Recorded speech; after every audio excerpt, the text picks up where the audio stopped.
And before you reinstall the steering wheel, we want to put together this cover right here. As you can see, we had 2 screws, one here and one here.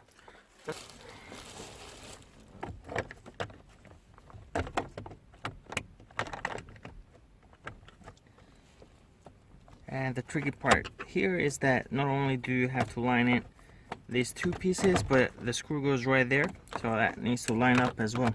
So if the top part is not pushed all the way in, like in this case, it's not going to line up with this hole right here.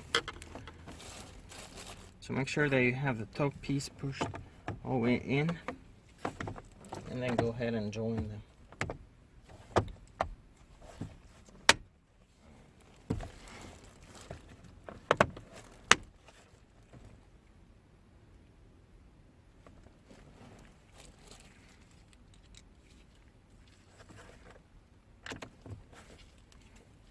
I'm pushing down on the top part right there, so that lines up all the 3 holes. Now I'm able to put the screw in.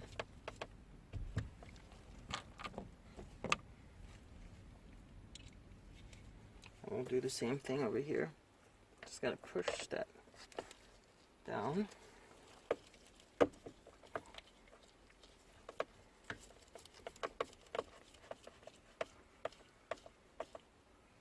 Remember, we have one more screw down at the bottom that we need to reinstall.